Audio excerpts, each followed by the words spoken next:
देखते हुए आप देख सकते हैं कि अब धारा 370 तोड़ने का काम अगर किसी ने किया है तो भाई नरेंद्र मोदी जी ने और अमित शाह जी की योजना ने इसको काम किया। पूर्व में इतने साल आज देश को आज़ाद हुए लेकिन किसी ने सोचा भी नहीं। और जो लोग ये कहते थे कि खून की नदियां बह जाएंगी, 370 टूटेगी, एक बूंद भी खून की नहीं गिरी। वहीं 22 जनवरी को भगवान राम, जो मैं ये कहूँगा कि हमारे पूर्वज परमात्मा के पास चले गए ये सोचते हुए क्या हिंदुस्तान में कभी राम मंदिर भी बनेगा। और आज आप देख सकते हैं कि 22 तारीख को भगवान राम स्वयं अपने महल में, अपने मंदिर में विराजमान होंगे। ये हमारे लिए बड़े गौरव की बात है। जो मैंने आपको योजनाएं बता रहा हूँ कि डबल इंजन की सरकार को लेकर जो मैं आपको बता रहा हूँ, हरियाणा में बहुत से ऐसी सुविधाएं जैसे आयुष्मान कार्ड।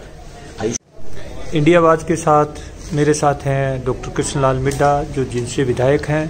संगरिया गुरदीप सिंह सापिणी का जो चुनाव है उसमें यहाँ पार्टी के निर्देशानुसार यहाँ पहुँचे हैं। जी स्वागत है आपका। किस तरीके का आपको यहाँ माहौल दिखता है भारतीय जनता पार्टी? जी शुक्रिया। मैं भारतीय जनता पार्टी इस बार राजस्थान में सरकार बनाएगी और बहुमत से, बड़े विशाल रूप से बनाने का काम करेगी सरकार को। और मैं ये कहूँगा कि टिन्नी साहब भी इस बार ये चुनाव जीतेंगे, बहुत बड़े मार्जिन से चुनाव जीतने का काम करेंगे। और हनुमानगढ़ में हमारी ड्यूटी लगी है तो संगरिया, तो मैंने सोचा संगरिया से भी मिल के जाया जाए। तो यहाँ आने पर पता लगा कि काफ़ी अच्छी पोजीशन है और मेरा मानना है कि बहुत अच्छे मतों से सरकार बनेगी। और आप ये मान के चलिए कि जो वायदे सरकार ने किए हैं उन सरकारों को भी भारतीय जनता पार्टी के जो हमारे आला कमान ने जो वायदे किए उनको पूरा करने का काम करेंगे। और जिस प्रकार से कांग्रेस की नीति रही है, कांग्रेस ने सबसे बड़ा जो कांग्रेस ने पैदा किया नशे की वजह से जो राजस्थान की जवानी डूब रही है, ये विशेष हुआ है कि लोगों को सुकून उसकी ज़िंदगी जीना चाहते हैं। कोई भी व्यक्ति ऐसा नहीं चाहता कि उनकी औलाद नशा करे।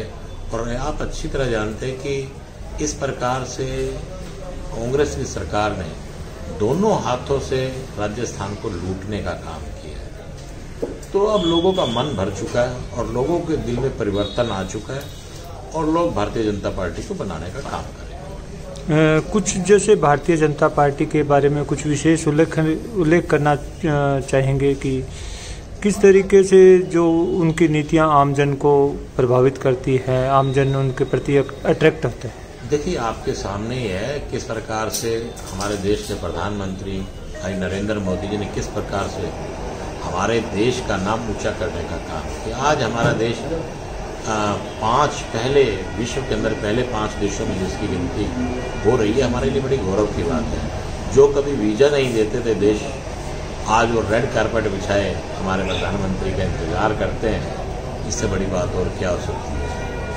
मेरा मानना तो ये है कि अगर कोई, चाहे वो विपक्ष का व्यक्ति भी क्यों ना हो, वो भी इस बात को मानता है कि भाई नरेंद्र मोदी की वजह से आज हमारा देश ऊंचाइयों को छू रहा है और ये हमारे लिए बड़ी गर्व की बात है। पूर्व मेरी सरकारें आपके सामने कि पूर्व में रही सरकारों ने किस प्रकार से देश को लूटा और किस प्रकार से पाकिस्तान जैसा देश भी धमकी देता था और हम उसे जवाब नहीं दे पाते। आज आप ये कहेंगे कि धमकी देना तो दूर की बात, अगर कोई देश आज हिंदुस्तान की तरफ नज़र भी उठा के देखने का काम करता है तो उसको बख्शा नहीं जाता। आपके सम्मुख ही है बात कि किस प्रकार से पाकिस्तान को पाकिस्तान के अंदर जाकर ही मारने का काम, सर्जिकल स्ट्राइक करने का काम हमारे देश के सैनिकों ने करने का काम किया। जो आप चुनाव परिणाम के बारे में कुछ किस तरीके से भारतीय जनता पार्टी की परफॉर्मेंस रहने वाली है, कितनी बढ़त के साथ आगे बढ़ने जा रही है? देखिए मेरा मानना है कि करीबन 130 और 40 के बीच में भारतीय जनता पार्टी सीटें लेगी और बहुत बड़े मत से सरकार बनाने का काम करेगी। क्योंकि लोगों ने 5 साल के अंदर देखा कि राजस्थान में किस प्रकार से दोनों हाथों से कांग्रेस ने लूट मचाई है और जो प्रगति हुई है वो आपके सामने। कोई तरक्की नाम की कोई चीज़ नहीं हुई। हर व्यक्ति ने पैसा खाने की काम किया, चाहे वो रोड्स का मामला हो या वो किसी भी प्रकार का कोई भी मामला हो। किसानों को लेके हमारे राहुल गांधी जी ने भी ये कहा कि 7 गिनने तक इनका पैसा इनके अकाउंट्स में आना चाहिए, इनकी समस्याओं का हल होना चाहिए। 7 महीने हो गए तब तक कुछ नहीं हुआ। इस प्रकार से आप जानते हैं कि मुख्यमंत्री ने किस प्रकार से, अभी ये कहूँगा कि किसी प्रकार की कानून व्यवस्था नहीं है। आपके इसी में ही कि एक बच्ची को भट्ठे में भी जला के मारा गया, और इस प्रकार से शरेआम यहाँ पे दिन रात कुछ ना कुछ ऐसी बदहवासी हो रही है। लॉ एंड ऑर्डर नाम की कोई चीज़ रही नहीं, जबकि राजस्थान को बड़ा सेफ माना जाता था कि राजस्थान कानून व्यवस्था के हिसाब से सबसे अच्छी स्टेट है। लेकिन आज मैं तो ये कहूँगा कि राजस्थान में तो हालात खराब हैं ही हैं, और बल्कि बाहर से आए हुए गुंडा तत्वों को भी राजस्थान शरण देने लग गया। ये बड़ी शर्म की बात है। भारतीय जनता पार्टी की ओर से अक्सर कहा जाता है कि डबल इंजन की सरकार हो तो डबल लाभ मिलता है, और किस तरीके से अब राजस्थान की जनता भारतीय जनता पार्टी को वोट करके डबल इंजन की सरकार बना सकती है और उसका आमजन लाभ ले सकते हैं। देखिए, डबल इंजन की सरकार आपके सम्मुख है।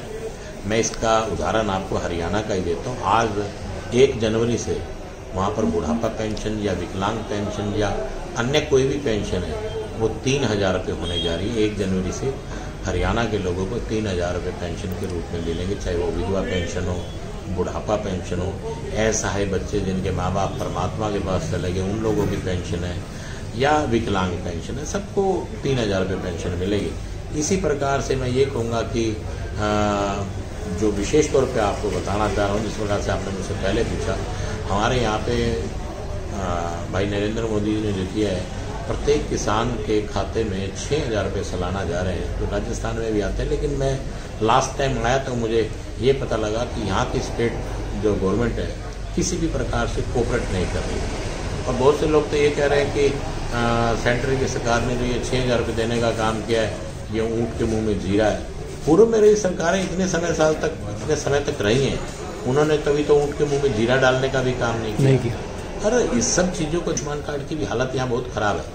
और वहीं पर हमारे मुख्यमंत्री जी ने जहाँ आयुष्मान कार्ड का योजना का लाभ मिल रहा है, वहीं पर आप ये मान के चलिए कि चिरायु हरियाणा एक बढ़ाने का काम किया है, जहाँ आयुष्मान योजना और वहीं पे चिरायु योजना दोनों मिला के लाखों लोगों को इसका फ़ायदा मिल रहा है। करीबन 90 लाख लोगों को इसका फ़ायदा मिल रहा है। तो ये बहुत बड़ी बात है। ठीक है जी, ये थे डॉक्टर मिड्ढा जो यहाँ संगरिया भारतीय जनता पार्टी के कार्यालय में पहुँचे हैं, और इन्होंने जैसे कि बताया कि भारतीय जनता पार्टी की जो केंद्र सरकार और भारतीय जनता पार्टी की जो लोक कल्याणकारी नीतियां हैं उसकी वजह से भारतीय जनता पार्टी लगातार आगे बढ़ रही है और संगरिया में एक बढ़िया मतों से गुरदीप साहब साहब विजयी होंगे।